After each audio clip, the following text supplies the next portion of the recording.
وَتِلْكَ الْأَمْثَالُ نَضْرِبُهَا لِلنَّاسِ وَمَا يَعْقِلُهَا إِلَّا الْعَالِمُونَ.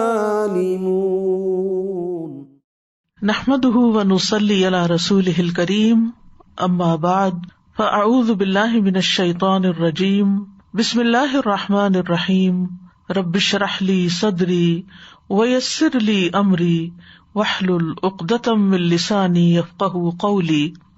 لو انزلنا هذا القرآن على جبل لرأيته خاشعا متصدعا من خشية الله وتلك الأمثال نضربها للناس لعلهم يتفكرون. جب اللہ سبحانہ تعالیٰ نے منافقین کے لیے 2 مثالیں بیان کی تو منافقین نے کہا کہ اللہ اس بات سے برتر ہے کہ وہ ایسی مثالیں بیان کرے، کیونکہ یہ مثالیں براہ راست ان کے خلاف جاتی تھیں. تو انہیں اللہ سبحانہ تعالیٰ کی مثالوں پر اعتراض ہوا، تو اس کے جواب میں اللہ تعالیٰ نے فرمایا، ان اللہ لا يستحيي ان يضرب مثلا ما بعوضة فما فوقها فأما الذين آمنوا فيعلمون أنه الحق من ربهم وأما الذين كفروا فيقولون ماذا أراد الله بهذا مثلا يضل به كثيرا ويهدي به كثيرا وما يضل به إلا الفاسقين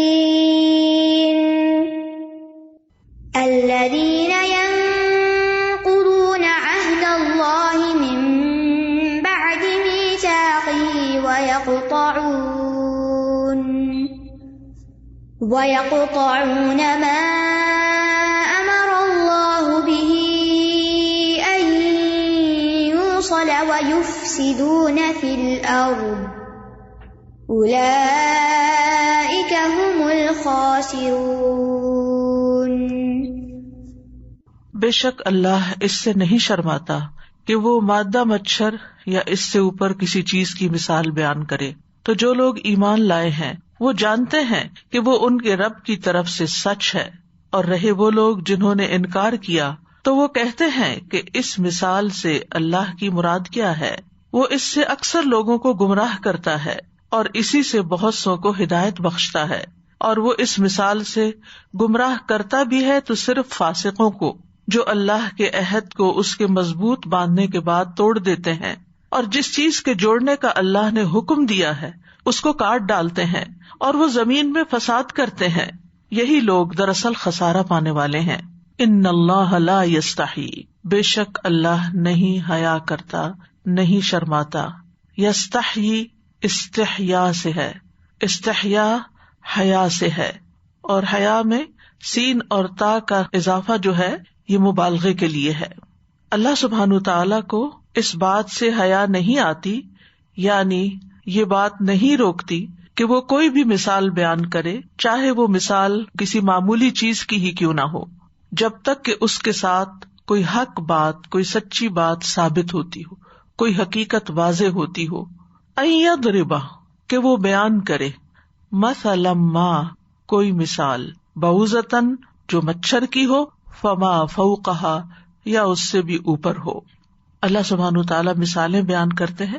مثالیں ظاہری چیز کی ہوتی ہیں، جیسے مچھر نظر آنے والی چیز ہے، تو اس کے ذریعے ایسے چیزوں کو واضح کیا جاتا ہے جو بظاہر نظر نہیں آتی، جو عام طور پر لوگوں کے دلوں کے اندر کھوٹ ہوتے ہیں، یا جو دلوں کی بیماریاں ہوتی ہیں، یا ان کے اندر کی چھپی ہوئی باتیں ہوتی ہیں، تو ان کو اللہ سبحانہ تعالیٰ کچھ مثالوں کے ذریعے واضح کر دیتا ہے. یا جو باتیں عام طور پر سمجھ نہیں آتی ان کو مثال سے سمجھا دیتا ہے.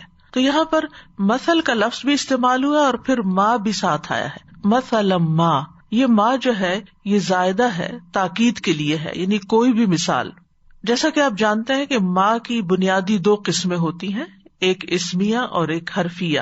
اسمیہ کی اقسام میں جیسے اسم موصول، مصدریہ، تعجبیہ، استفہام، شرط جازم، ان کے لیے ما استعمال ہوتا ہے. اور حرفیہ میں زائدہ، کافہ، نافیہ، غیر عاملہ وغیرہ وغیرہ، یہ ما کی اقسام ہے جو عربی زبان میں آتی ہیں. تو یہاں ما جو ہے وہ زائدہ ہے، یعنی ما حرفیہ کی اقسام میں سے ہے، کوئی بھی مثال، اور یہ تاکید کے لیے آیا ہے.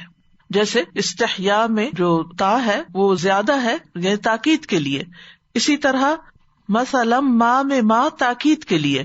بعوضۃً، بعوضہ سے مراد مچھر ہے. ویسے عمومی طور پر چھوٹے موذی حشرات کو بعوضہ کہتے ہیں، اور یہ بعض سے ہے جس کا معنی ہوتا ہے کچھ، یعنی چھوٹی سی چیز کا کچھ حصہ. تو یہاں بعوضہ سے مراد مچھر ہے، اور یہ مؤنث استعمال ہوا، بعوض نہیں ہوا بعوضہ، یعنی مچھری کی مثال دی جا رہی ہے. اور بعوضۃً یعنی نکرہ بھی ہے، اور نکرہ کا استعمال جو ہے وہ کسی چیز کے چھوٹے ہونے کے لیے بھی استعمال ہوتا ہے. فما فوقہا، یعنی بظاہر جو چیز تمہیں بہت چھوٹی نظر آ رہی ہے، اللہ تعالیٰ اس سے ایک بڑی اہم بات سمجھا رہا ہے. فما فوقہا، جو اس کے اوپر ہے.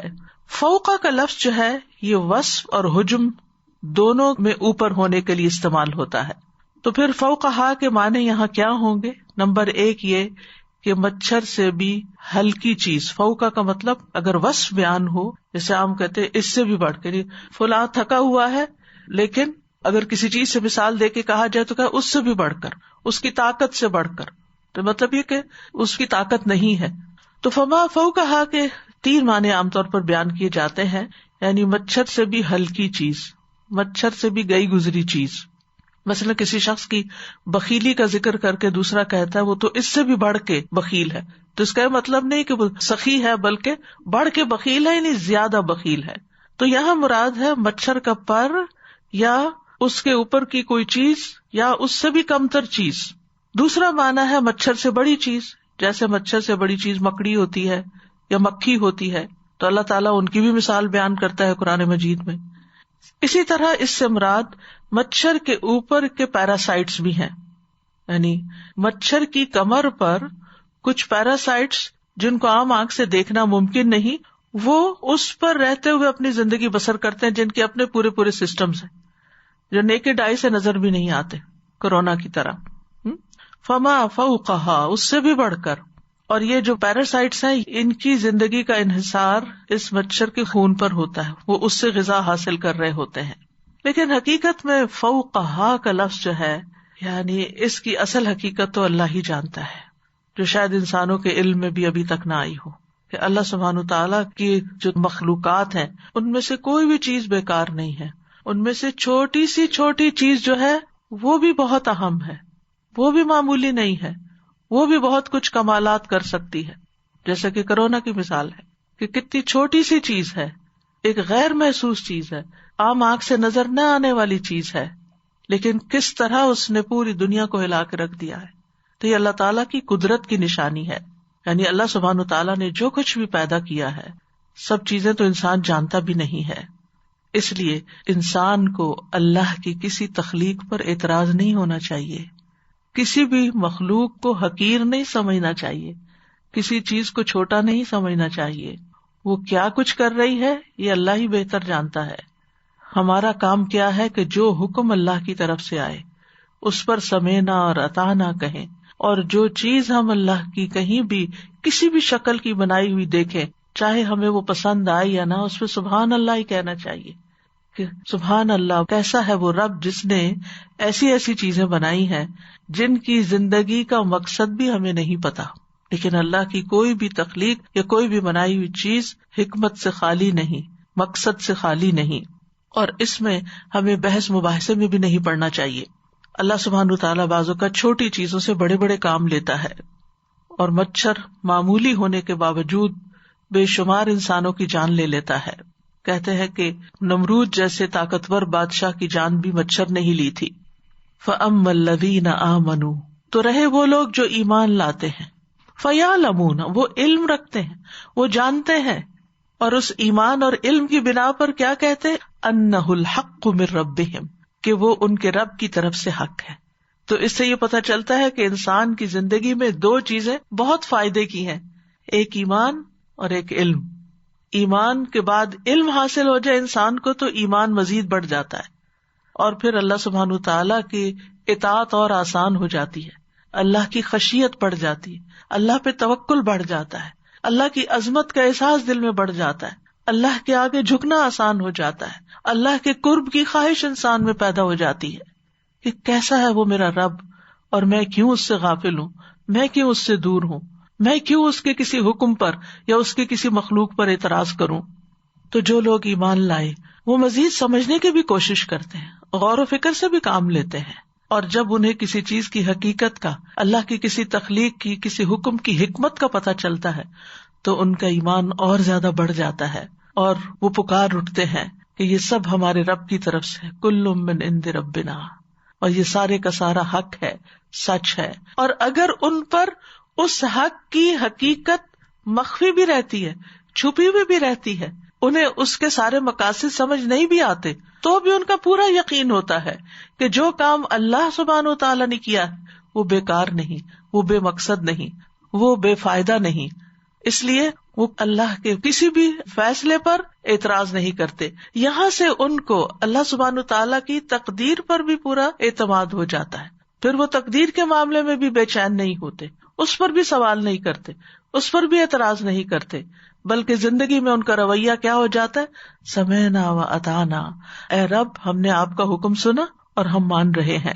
لیکن اس کے برعکس وہ لوگ جو اللہ کو نہیں مانتے یا اللہ کی بات نہیں مانتے، ان کا رویہ کیا ہوتا ہے؟ وَأَمَّا الَّذِينَ كَفَرُوا فَيَقُولُونَ مَاذَا أَرَادَ اللَّهُ بِهَذَا مَثَلًا، وہ کہتے ہیں اللہ تعالیٰ نے اس مثال کو بیان ہی کیوں کیا ہے، کیا ارادہ ہے، کیا فائدہ ہے اس مثال کے اندر. گویا دوسرے لفظوں میں وہ اعتراض کرتے ہیں. چھوٹا منہ بڑی بات، یعنی آپ ہیں کون کہ جو اللہ تعالیٰ کی تخلیق پر اعتراض کرے. لیکن عام طور پر یہ مرض منافقین کے اندر پایا جاتا ہے کہ جو اصل میں اندر سے تو کفر ہی اختیار کیے ہوئے ہوتے ہیں، جن کی مثالیں ہم پیچھے پڑ چکے ہیں کہ انہیں رب کی باتوں پر اعتراض ہوتا ہے. اول تو وہ سننا ہی نہیں چاہتے، کانوں میں انگلیاں دے لیتے ہیں، جاننا ہی نہیں چاہتے، سمجھنا ہی نہیں چاہتے، اور اللہ سبحانہ وتعالیٰ ان کو سمجھانا بھی نہیں چاہتا، ان سے توفیق بھی چھین لیتا ہے. اسی لیے یہاں پر وَأَمَّا الَّذِينَ كَفَرُوا فَيَقُولُونَ مَاذَا أَرَادَ اللَّهُ بِهَذَا مَثَلًا، اور پھر جب انہیں کوئی بات سمجھ نہیں آتی، اول تو یہ کہ اللہ تعالیٰ کی ہر بات پر ہی ان کو اعتراض ہے، اور اگر کوئی بات سمجھ نہیں آتی تو اس پر مزید اعتراض. تو مومن کے پاس جب اللہ کی طرف سے حکم آتا ہے تو سمعنا و اطعنا کہتا ہے. لیکن منافق کا جہاں تک تعلق ہے، جب اس کے سامنے کوئی بات آتی ہے تو وہ جھگڑے کرتا ہے، بحث کرتا ہے، اللہ کی بات کو باطل کرنا چاہتا ہے، غلط ثابت کرنا چاہتا ہے، اور پھر سمعنا و عصینا کہتا ہے کہ ہم نے سن تو لیا، ماننا ہم نے کوئی نہیں. ان کے دل میں ماننے کی کوئی نیت نہیں ہوتی. اسی لیے پھر یضل بہ کثیرا، اللہ تعالیٰ بھی بہت سو کو اس کے ذریعے گمراہ کر دیتا ہے. اب سمجھ آتی ہے نا کہ جن کو اللہ کے احکامات پر اعتراض ہوتا ہے اور ان کو اللہ تعالیٰ کی شان میں گستاخی کرنا بہت آسان لگتا ہے، پھر اللہ سبحانہ تعالیٰ ان سے ہدایت کی توفیق بھی چھین لیتا ہے اور ان کو بھٹکا دیتا ہے. اور اضلال کا معنی ہوتا ہے حق کو چھوڑ کر باطل کی طرف پھر جانا، اور اضلال کا ایک معنی ہلاکت بھی ہوتا ہے. یعنی ایسی ہی مثالوں کے ذریعے اللہ سبحانہ تعالیٰ ان کو ہدایت دینے کی بجائے بھٹکا دیتا ہے. لیکن اس کے برعکس وَيَهْدِي بِهِ كَثِيرًا، اس کے ذریعے بہت سو کو ہدایت بھی دیتا ہے، ان کے دل اور کھل جاتے ہیں، ان کے سامنے اللہ تعالیٰ کی عظمت آشکارا ہو جاتی ہے اور وہ اللہ تعالیٰ کی باتوں کی تصدیق کرتے ہیں. پھر مزید وضاحت کر دی وَمَا يُضِلُّ بِهِ إِلَّا الْفَاسِقِينَ، اور نہیں وہ گمراہ کرتا اس کے ذریعے مگر فاسقوں کو ہی. یعنی فاسق ہی اللہ کی بتائی ہوئی باتوں سے فائدے کی بجائے نقصان اٹھاتے ہیں، ہدایت کی بجائے بھٹکتے ہیں، ہلاکت میں جا گرتے ہیں. اور فاسقین جو ہے فاسق کی جمع ہے، اور فاسق کا لفظ فسق سے نکلا ہے، اور فسق کا لفظی معنی ہوتا خروج، نکل جانا. جیسے عربی میں کہتے ہیں فسقت الرتبۃ، کہ چھلکا ہٹا کر کھجور خوشے سے باہر نکل آئی. چوہیا کو بھی فویسقہ کہا جاتا ہے کیونکہ وہ خرابیاں کرنے کے لیے اپنے بل سے باہر نکلتی ہے، فساد کرنے کے لیے. تو فسق کا معنی ہوتا ہے خروج عن الطاعہ، اللہ کی اطاعت سے باہر نکل جانا. یہ کبھی تو چھوٹا فسق ہوتا ہے، فسق اصغر ہوتا ہے جو اطاعت سے باہر نکلنے کے لیے استعمال ہوتا ہے، اور کبھی فسق اکبر، کلی طور پر اسلام سے ہی باہر نکل جاتا ہے انسان، جس میں یعنی اسلام کا کلادہ گلے سے نکال پھینکتا ہے اور کفر کی طرف چلا جاتا ہے. تو گویا فسق کی 2 اقسام ہوئی، ایک جو انسان کو دائرہ اسلام سے باہر کر دیتی ہیں، اور دوسری قسم جو دائرہ ایمان سے تو باہر نہیں کرتی لیکن وہ دائرہ اطاعت سے باہر نکال دیتی. اسی کے بارے میں آتا ہے نا کہ یا ایھا الذین آمنوا ان جاءکم فاسق بنبأ فتبینوا، اگر تمہارے پاس فاسق کوئی خبر لے کر آئے تو اس کی تحقیق کر لیا کرو کہ کہیں ایسا نہ ہو کہ سارے معاملات الٹ پلٹ ہو جائیں، کیونکہ جب انسان اللہ کی اطاعت سے باہر نکلتا ہے تو فساد پھیلتا ہے، خرابی پیدا ہوتی ہے. کون ہے یہ فاسق؟ الذین ینقضون عہد اللہ من بعد میثاقہ، وہ جو اللہ کے عہد کو توڑتے ہیں اس کے پکا کرنے کے بعد.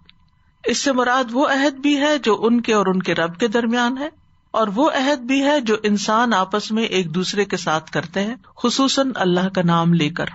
تو اس لیے پھر وہ عہد اللہ بن جاتا ہے. تو مراد اس سے یہ ہے کہ وہ اپنے رب سے کیے ہوئے عہد اور میثاق کی پرواہ نہیں کرتے، جیسا کہ بنی اسرائیل کے بارے میں آتا ہے کہ انہوں نے اللہ سے کیے ہوئے عہد توڑ دیے. فَبِمَا نَقْضِهِمْ مِيثَاقَهُمْ لَعَنَّاهُمْ، ان کے عہد توڑنے کی وجہ سے ہم نے ان پر لعنت کی، یعنی اللہ کی رحمت سے دور ہو گئے. تو کچھ لوگ ایسے ہوتے ہیں کہ جو اللہ تعالیٰ کے احکامات کی پرواہ نہیں کرتے، ان کو پس پش ڈال دیتے ہیں، تو ایسے لوگ فاسق کہلاتے ہیں، جس کو عام طور پر اردو میں گناہ گار کہا جاتا ہے. اور خصوصاً فرائض میں کوتاہی، یعنی جب آپ دیکھیں کوئی انسان اپنا فرض پورا نہیں کر رہا، مثلاً روزہ نہیں رکھ رہا، یا نماز نہیں پڑھ رہا، یا حج کی ادائیگی میں تاخیر کر رہا ہے، یا زکوٰۃ ہی نہیں دیتا، یا وہ کوئی حرام کام کر رہا ہے، تو وہ شخص دراصل اللہ سے کیے ہوئے عہد کو توڑ رہا ہے. کیونکہ لا الہ الا اللہ جب ہم کہتے ہیں تو ہم ایک عہد میں بندھ جاتے ہیں. وَيَقْطَعُونَ مَا أَمَرَ اللَّهُ بِهِ أَن يُوصَلَ، اور جس چیز کا اللہ نے جوڑنے کا حکم دیا اس کو کاٹ دیتے ہیں. یعنی ہر وہ چیز جس کے جوڑنے کا حکم دیا، جیسے صلہ رحمی ہے، رشتوں کو جوڑنے کا حکم اللہ دیتا ہے. اسی طرح دین والوں کے ساتھ جڑ کے رہنا، نبی صلی اللہ علیہ وسلم اور دیگر رسولوں کی لائی ہوئی تعلیم کے ساتھ جڑنا، یعنی دین کے ساتھ جڑنا، حق کی مدد کرنا، حق کا دفاع کرنا، یہ سب چیزیں اس میں آ جاتی. تو وہ ان چیزوں کی پرواہ نہیں کرتے. ایک تو یہ کہ جو انہوں نے کمٹمنٹ کی تھی وہ نہیں نبھاتے، دوسرا یہ کہ باقی جو احکامات ہیں ان کو پرواہ نہیں. نتیجتاً کیا ہے؟ وہ یفسدون فی الارض، وہ زمین میں فساد کرتے ہیں، یعنی مانوی اعتبار سے بھی فساد کرتے ہیں، جیسے نافرمانی اور گناہ کے کام کر کے، اور ظاہری اور حصی طور پر بھی فساد پھیلاتے ہیں، جیسے کہ انسانوں کو قتل کرنا، چوری، لوٹ مار اور اس طرح کے کام. ظاہر ہے جس شخص کو اللہ کا ڈر نہیں، اللہ کا خوف نہیں، اللہ کے ساتھ اس کا کوئی تعلق نہیں، اللہ کے عہد کی پرواہ نہیں، پھر نہ تو وہ اللہ کے حقوق ادا کرے گا اور نہ ہی وہ بندوں کے حقوق ادا کرے گا. تو جن لوگوں کے اندر یہ 2 خصلتیں ہوتی ہیں کہ نہ حقوق اللہ کی پرواہ نہ حقوق العباد کی پرواہ، ایسے لوگ دراصل فسادی ہوتے ہیں. ان کا اپنا امن تو جاتا ہی ہے، وہ دوسروں کا امن بھی برباد کرتے ہیں، وہ دوسروں کے ساتھ بھی زیادتی کرتے ہیں، وہ دوسروں کے ساتھ بھی ظلم کرتے ہیں. کیونکہ اللہ کی اطاعت سے روگردانی بڑی جرت کی بات ہوتی ہے. یعنی اگر انسان دنیا میں بھی کوئی قانون توڑتا ہے تو وہ مجرم کہلاتا ہے. تو ایسے ہی جو لوگ اللہ کے قانون توڑتے ہیں، اللہ سے کیے ہوئے وعدے توڑتے ہیں، تو وہ بہت بڑے درجے کے مجرم ہوتے ہیں. تو ایسے مجرم پھر کسی کی پرواہ نہیں کرتے، کسی سے حیا نہیں کرتے، کسی کا لحاظ نہیں رکھتے. لہٰذا جہاں انہیں جو موقع ملتا ہے جس کے ساتھ زیادتی کرنے کا یا نقصان دینے کا، اگر اس میں ان کا اپنا کوئی فائدہ یا مصلحت ہے تو اپنے فائدے کی خاطر وہ دوسروں پہ ظلم ڈھانے میں دیر نہیں کریں گے. اولئک ھم الخاسرون، ان کا انجام کیا ہے کہ یہ خاسرین ہے، نقصان اٹھانے والے ہیں. خاسر وہ شخص ہوتا ہے جو کسی تجارت میں نفع یا پروفٹ سے محروم ہو جائے، یعنی جو بزنس یہ کر رہے ہیں، دنیا میں جو تجارت یہ کر رہے ہیں، اس میں ان کو سخت نقصان ہونے والا ہے. تو بہرحال یہ مثال کی لفظی وضاحت تھی. وتلك الأمثال نضربها للناس وما يعقلها إلا